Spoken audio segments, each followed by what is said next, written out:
తల్లికి వందనం పథకం గురించి మరి వైఎస్ఆర్సీపీ పార్టీ నుంచి పెద్దలు చాలా మంది ప్రశ్నించగానే, అందులో మోసపూరిత విధానాల గురించి ప్రశ్నించగానే కూటమి నాయకులు బయటకు వచ్చారు.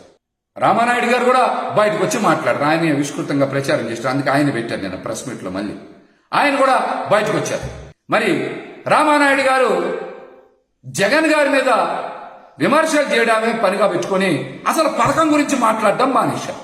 మీరు చెప్పాల్సింది, ఈ రాష్ట్రంలో 1వ తరగతి నుంచి 12వ తరగతి వరకు చదువుతున్నటువంటి విద్యార్థుల సంఖ్య 1,05,00,000, 1,06,00,000 ఉంది. మరి వారందరికీ కూడా మీరు ఇస్తామని చెప్పారు.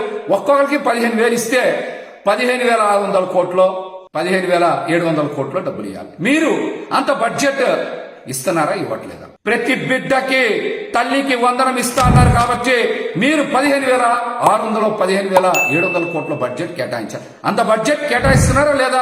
ముందు ఆ విషయం చెప్పండి. ఆ తర్వాత డిగ్రీ విద్యార్థులకో, ఇంజనీరింగ్ విద్యార్థులకో, పీజీ విద్యార్థులకో ఫీజు రింబర్స్మెంట్ గురించి తర్వాత మాట్లాడదాం. తల్లికి వందనం పథకంలో ప్రతి బిడ్డకి మీరు పథకం అమలు చేస్తా అన్నారు కదా. మరి ఈ రోజున ప్రతి బిడ్డ అని జీవోలో మెన్షన్ చేయకుండా తల్లికి మాత్రమే అని రాశారు. అది కూడా కొంతమంది తల్లులకు మాత్రమే అని రాశారు. ఈ మాటలని మీరు ఎన్నికల ప్రచారంలో చెప్పపోయారా? ఆ రోజే చెప్పాం, ఇది సూపర్ 6 కాదు, సూపర్ స్కామ్ మేనిఫెస్టో అని చెప్పాం. సూపర్ స్కామ్ మేనిఫెస్టో అని చెప్పాం. మరి దీని మీద పెద్ద ఎత్తున ప్రచారం కూడా చేశాం. B3 బాబుల గురించి మళ్ళీ చెప్పాలి.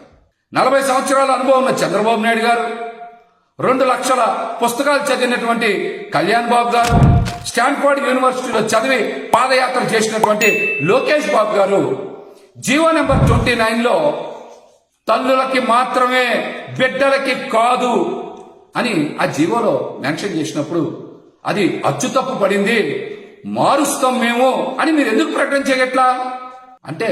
అంటే మీరు ఈ పథకానికి తుట్లు పొడుస్తున్నట్టు కదా అర్థం. అంటే తల్లికి వందనం పథకంలో విద్యార్థులకు వెన్నుపోటు తప్పదనే కదా మీరు మాట్లాడారు.